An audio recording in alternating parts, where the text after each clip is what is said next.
দর্শক, আজকেই আমাদের পররাষ্ট্রমন্ত্রী ডক্টর খলিল ভারতে গেছেন। ভারতের রাজধানী দিল্লিতে গেছেন 3 দিনের সফরে ভারত যাওয়া তার, এবং সেখানে ভারতের পররাষ্ট্রমন্ত্রী, ভারতের নিরাপত্তা উপদেষ্টা সহ বেশ কিছু গুরুত্বপূর্ণ ব্যক্তির সঙ্গে তার মিটিং রয়েছে। দ্বিপাক্ষিক এই মিটিংয়ে বাংলাদেশ ভারত সম্পর্ক নিয়ে তো কথা হবেই, সেখানে আওয়ামী লীগের প্রধানকে ভারত আশ্রয় দিয়ে রেখেছে, সেই আওয়ামী লীগের রাজনীতি নিয়ে একটা বড় কথা হবে। আমরা সকালের একটা ভিডিওতেই জানিয়েছিলাম যে আগামী 2 দিনের মধ্যেই আওয়ামী লীগের ভাগ্য নিশ্চিত হওয়ার সম্ভাবনা রয়েছে। এই সফরের মধ্যেই ব্যাপারগুলো নিয়ে আলোচনায় একটা এন্ডিংয়ে যেতে পারে বাংলাদেশ ভারত। সেরকম একটা মুহূর্তে বাংলাদেশের গণমাধ্যম মানবজমিন শেখ হাসিনাকে নিয়ে একটা বেশ চমকপ্রদ খবর দিয়েছে।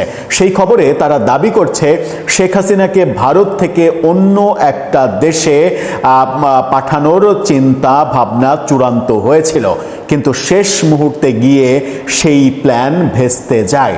কেন ভেস্তে যায় সেই প্ল্যান? কি প্ল্যান ছিল? এই প্ল্যান কারা করেছিল? প্রফেসর ইউনূসের মেটিকুলাস ডিজাইন ছিল, নাকি এই প্ল্যান নতুন সরকার বিএনপি সরকারের ছিল? চলুন একটু জেনে দেখি মানবজমিন এই রিপোর্টে শেখ হাসিনার সম্ভাব্য পরবর্তী গন্তব্য নিয়ে কি বলতে চাইলো এবং সেটার পরিণতি কি হলো। থাকবেন, চলে যাচ্ছি মূল আলোচনায়। বলছিলাম শেখ হাসিনাকে নিয়ে একটা গুরুত্বপূর্ণ তথ্য। শেখ হাসিনাকে ভারত থেকে অন্য একটি দেশে ট্রান্সফারের পরিকল্পনা হয়েছিল এবং অন্তর্বর্তীকালীন সরকারের প্রফেসর ইউনূসের মেটিকুলাস আমলে এই প্রচেষ্টাটা প্রায় চূড়ান্ত পর্যায়ে নিয়ে গিয়েছিল প্রফেসর ইউনূসের সরকার। শেষ মুহূর্তে ভারত সেটাতে বাদ সেধেছে, ভারত রাজি হয়নি। সেই কারণে প্রফেসর ইউনূসের এই পরিকল্পনা চূড়ান্ত হয়নি। পরিকল্পনাটা ছিল সম্ভবত এরকম যে প্রফেসর ইউনূসের আন্ডারে, মানে প্রফেসর ইউনূসের সঙ্গে ভালো সম্পর্ক থাকা এরকম একটা দেশে শেখ হাসিনাকে যদি ট্রান্সফার করা যায়, তাহলে সেই দেশ থেকে বাংলাদেশে তাকে ফেরত আনাটা খুব সহজ হবে।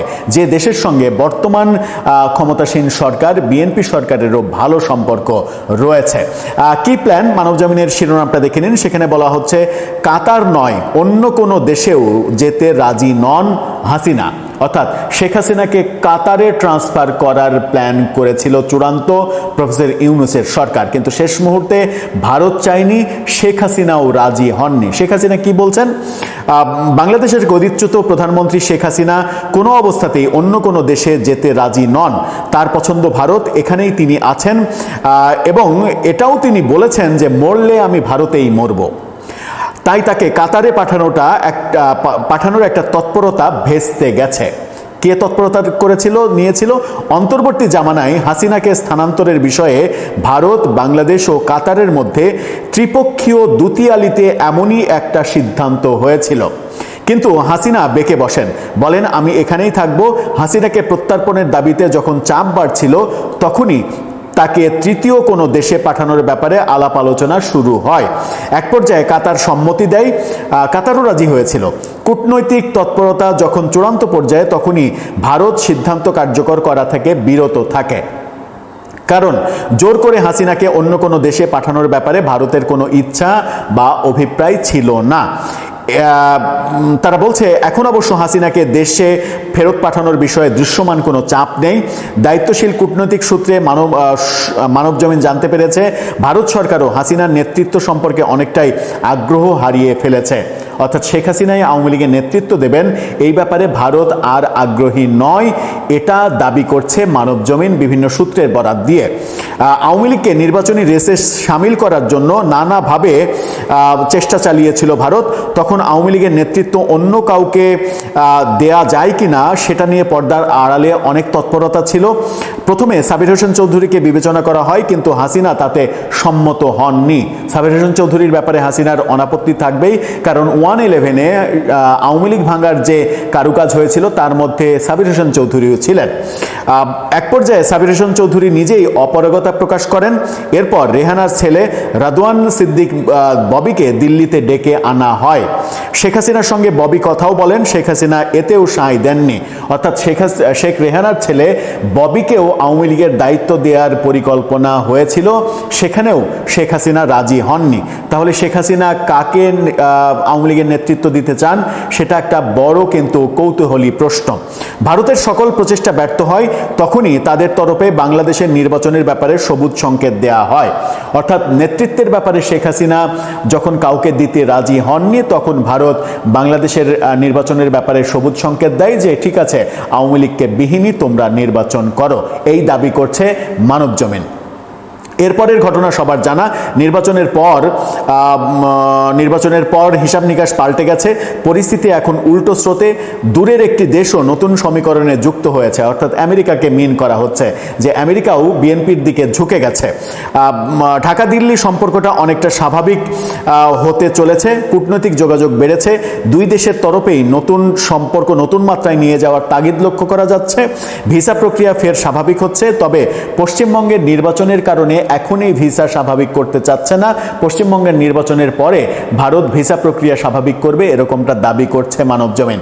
সব মিলিয়ে মানবজমিন যেটা বলছে সেটা হচ্ছে যে দুইটা খুব গুরুত্বপূর্ণ ব্যাপার।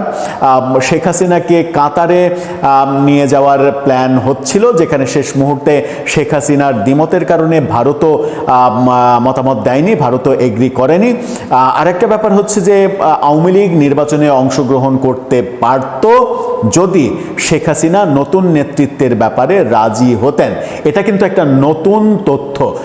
আওয়ামী লীগের ব্যাপারে মানবজমিন যেটা দাবি করছে এটা একেবারেই নতুন তথ্য, যে শেখ হাসিনাকে বাদ দিয়ে আওয়ামী লীগের নেতৃত্ব তৈরি করার চেষ্টা করা হয়েছে, ভারতের তরফ থেকেও চেষ্টা করা হয়েছে। সাবির হোসেন চৌধুরীকে প্রথমে, তারপরে রেদওয়ান সিদ্দিকী ববি, শেখ রেহানার ছেলে, তাদের দুজনকেই শেখ হাসিনা মেনে নেননি। কিন্তু ববির কথা কেন ভাবা হচ্ছে? ববির তো বাংলাদেশে তেমন কোনো গ্রহণযোগ্যতা কিংবা জনপ্রিয়তা কোনো কিছুই তৈরি হয়নি, এবং তিনি সরকারের সঙ্গে খুব একটা সম্পৃক্তও ছিলেন না। মাঝে মাঝে বেড়াতে আসতেন, দুই চারটা ছবি তুলতেন, চলে যেতেন, এরকম। যদিও ববির সঙ্গে আওয়ামী লীগের 3 প্রতিমন্ত্রীর যে সিন্ডিকেট, সব থেকে ক্ষতি করেছে যে 3 প্রতিমন্ত্রী আওয়ামী লীগের, বিদ্যুৎ, আইসিটি এবং পররাষ্ট্র, এই 3 প্রতিমন্ত্রীর সিন্ডিকেটের সঙ্গে ববির খুব ভালো সম্পর্ক ছিল, এরকমটাও শোনা যায়। দর্শক, এই যে নতুন দুইটা তথ্য দেয়া হলো, মানবজমিন দেওয়ার চেষ্টা করলো যে শেখ হাসিনা মূলত নতুন নেতৃত্বে রাজি হননি বলেই আওয়ামী লীগ নির্বাচনে অংশগ্রহণ করতে পারেনি, ভারত আওয়ামী লীগকে বিহীনই নির্বাচনের গ্রিন সিগন্যাল বাংলাদেশকে দিয়েছিল।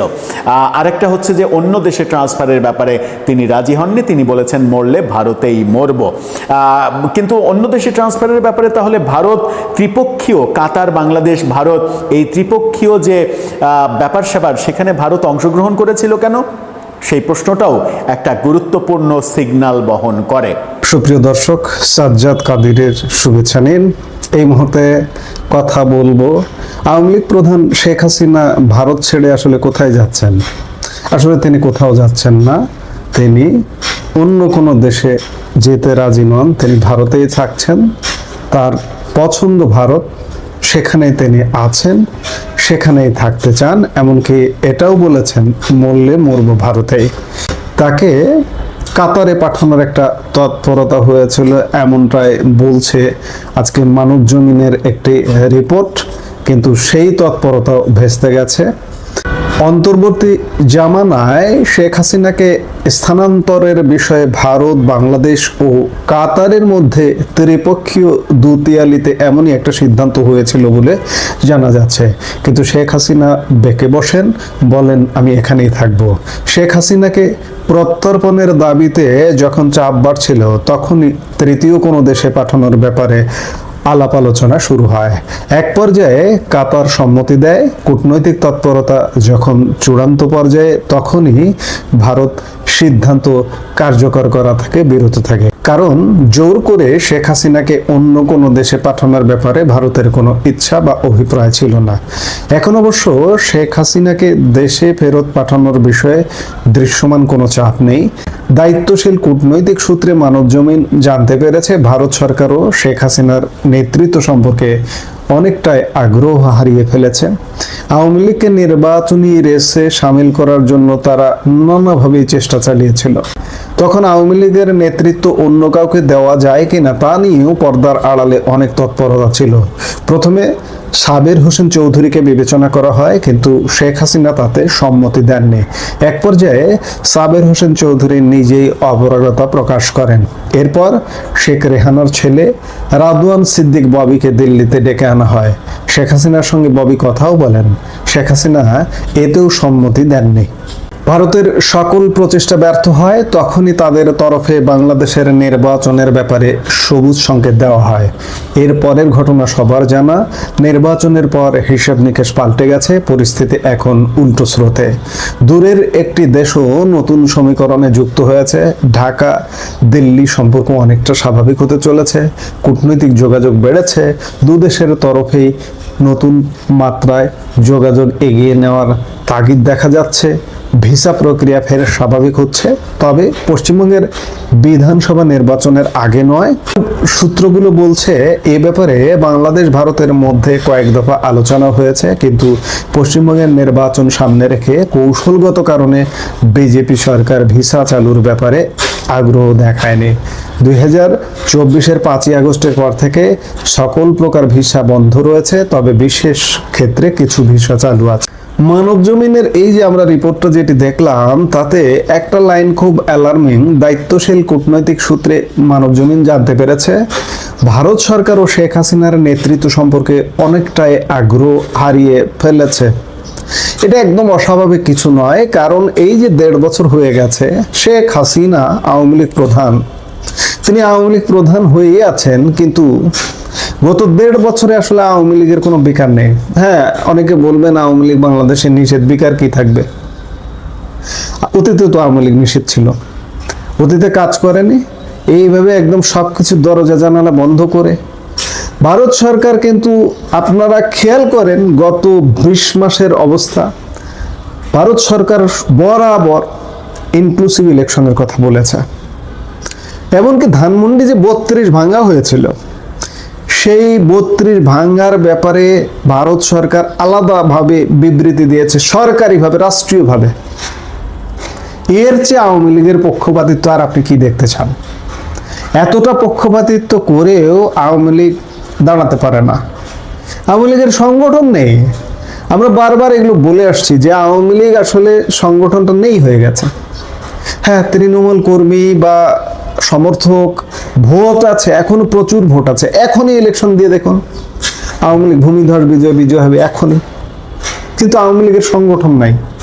কেন্দ্রীয় যে মূল কেন্দ্র থেকে যে একটা নির্দেশনা থাকবে, মানুষ অন্ধকারে। যার কারণে মানব জমিনের এই রিপোর্টটাতে বলা হচ্ছে যে ভারত সরকারও শেখ হাসিনার নেতৃত্ব সম্পর্কে অনেকটা আগ্রহ হারিয়ে ফেলেছে। আগ্রহ হারিয়ে ফেলাটাই তো স্বাভাবিক। আপনার সংগঠন নাই, আপনাকে ইলেকশনে রাখতে চেয়েছিল ভারত, আপনার সাংগঠনিক দুর্বলতার কারণে শেষ চেষ্টা করেও পারেনি। কবে পরিস্থিতি পাল্টে গেছে সেটি তো আপনারা জানেন। ইলেকশনের মাত্র 2-3 মাস আগে থেকে পরিস্থিতি পাল্টে গেছে। যখন দেখা যায় যে এটা নাই হয়ে গেছে, এটার কোনো সংগঠন নাই, তখন বাধ্য হয়েছে। কারণ ভারতের তো বাঁচতে হবে। ভারত প্রতিবেশী, বৃহত্তম ভারতের সমুদ্র সীমা, স্থল সীমা নিয়ে 9টা প্রতিবেশী দেশ। এই 9টা প্রতিবেশীর মধ্যে বাংলাদেশ হচ্ছে বৃহত্তম প্রতিবেশী। সেই বৃহত্তম প্রতিবেশীকে কোনো বিশেষ কোনো গোষ্ঠীর হাতে চলে যাক, ভারত তো এটা চাইবে না, সেটা চায়নি। আজকে অবস্থা এমন হয়েছে, আওয়ামী লীগের লোকজন ভারতের বিরোধিতা করা শুরু করবে বা বলবে যে ভারত আওয়ামী লীগকে সহযোগিতা করেনি বা করছে না। কিন্তু না রে ভাই, এটা যদি করেন, কিভাবে সহযোগিতা করেনি? আজকেও আপনার ভিসা পাসপোর্ট ছাড়া শত শত আওয়ামী লীগ নেতাদের ভারতে আশ্রয় দিয়ে রেখেছে। আওয়ামী লীগ প্রধান শেখ হাসিনাকে মোটামুটি পুরো রাষ্ট্রপ্রধানের মতো মর্যাদা দিয়ে, সরকার প্রধানের মতো মর্যাদা দিয়ে তাকে রেখেছে। আবার আওয়ামী লীগকে নির্বাচনে আসার জন্য এতটা সহযোগিতা করেছে। আপনারা আগেকার বডি ল্যাঙ্গুয়েজ, 20 মাসের বডি ল্যাঙ্গুয়েজে দেখেননি ভারতের? কাজে আপনি ভারতকে তো দোষ দিতে পারেন না। কাজে দোষারোপের কিছু নেই। আর শেখ হাসিনা কোথায় যাচ্ছেন সেটি দিয়ে আমরা আলাপটা শুরু করেছিলাম। শেখ হাসিনা শেষ পর্যন্ত ভারতেই থাকছেন। এখন দেখার বিষয় যে শেখ হাসিনার নেতৃত্বে আওয়ামী লীগ কতদিনে জেগে ওঠে। কারণ দেশে নানা রকম ঘটনা ঘটছে। এই যে আজকে আওয়ামী লীগ সরকারের ওয়ারেন্ট অফ প্রেসিডেন্স অনুযায়ী তৃতীয় গুরুত্বপূর্ণ ব্যক্তি স্পিকার, জাতীয় সংসদের স্পিকার, দীর্ঘদিন তিনি নিখোঁজ থাকার পরে আজকে অ্যারেস্ট হয়েছেন। তো কাজেই আওয়ামী লীগের নেতৃত্ব প্রয়োজন। সোজা কথা, শেখ হাসিনা কোথায় যাবেন না যাবেন সেটি বিষয় নয়, বিষয় হচ্ছে আওয়ামী লীগ যদি বাঁচতে হয়, বাংলাদেশের মাটি আওয়ামী লীগকে চায়, বাংলাদেশের মানুষ আওয়ামী লীগকে চায়, আওয়ামী লীগের বাংলাদেশে বিপুল সংখ্যক ভোট আছে, কিন্তু এগুলোকে তো কাজে লাগাবেন, সেই কাজে লাগানোর মতো নেতৃত্ব নেই। যার কারণে মানব জমিন যেটা বলছে যে আওয়ামী লীগ প্রধান শেখ হাসিনার নেতৃত্বের প্রতি আস্থা হারিয়ে ফেলেছে ভারত সরকারও। অস্বাভাবিক কিছু নয়, আমরা তো দেখেছি। ন্যূনতম কোনো আপনার কাছে তথ্যের দরকার নেই, একটু খেয়াল করলে বোঝা যায় যে ভারত সরকার কিভাবে সহযোগিতা করেছে। শেষ পর্যন্ত পৃথিবীর অন্য কেউ বলুক না বলুক, ভারত সরকার বলে এসছে যে বাংলাদেশে ইনক্লুসিভ নির্বাচন হতে হবে, কিন্তু আপনি নির্বাচনে অংশগ্রহণ করতে পারেননি, আপনার যোগ্যতা নেই। শেখ হাসিনা আওয়ামী লীগ প্রধান ধরে নিলাম, কিন্তু এই যে পরিকল্পনাগুলো ছিল, সাবের হোসেন চৌধুরী বা রাদওয়ান মুজিব সিদ্দিক বা যে কেউ হোক, XYZ যে কেউ হোক, তার সন্তান সাইমুল ওয়াজেদ পুতুল, সজীব ওয়াজেদ জয়, কাউকে দিয়ে তো আওয়ামী লীগ অন্ততপক্ষে থাকা দরকার ছিল। শেখ হাসিনা পদে যদি নাও থাকেন, তাও তো তিনি আওয়ামী লীগের মাথার উপরে থাকা। তিনি যদি একটা ধরে নিলাম একজন আওয়ামী লীগের সভাপতি দেওয়া হলো, সম্পাদক দেওয়া হলো, শেখ হাসিনার তার জীবদ্দশায় জীবিত অবস্থায় যদি সেই সভাপতি সম্পাদককে একটা কথা বলেন বা সেই সভাপতি সম্পাদক দিয়ে গাইড দিয়ে মাথার উপরে থেকে দল চালান, সেই সাধারণ সম্পাদক সভাপতি কি অস্বীকার করতে পারবে? পারবে না। গত 20 মাসে বহু সুযোগ এসছে, বহু সুযোগ গেছে। আমরা হয়তো আজকে পার্লামেন্টেও আওয়ামী লীগকে দেখতে পারতাম। এটা অন্য কাউকে দোষ দিয়ে লাভ নেই ভাই, দোষ আওয়ামী লীগের, নিজের দোষ, নিজ দোষে আজ এই অবস্থা, এটা স্বীকার করতে হবে। এখন শেখ হাসিনা কোথাও যাচ্ছেন না, ভারতেই থাকছেন। ভারত থেকে আওয়ামী লীগের জন্য কি করেন সেটি আমরা দেখতে হবে যে শেষ পর্যন্ত আওয়ামী লীগ আসলে কিভাবে আসছে। আওয়ামী লীগ আসবে, এটা বাস্তবতা, এটা এখানে অবাস্তবতার কিছু নেই। আজকে হয়তো নেতৃত্বের দুর্বলতা আছে, নেতৃত্ব নাই, সংগঠন নাই, যে কোনো সময় সংগঠন জেগে উঠবে।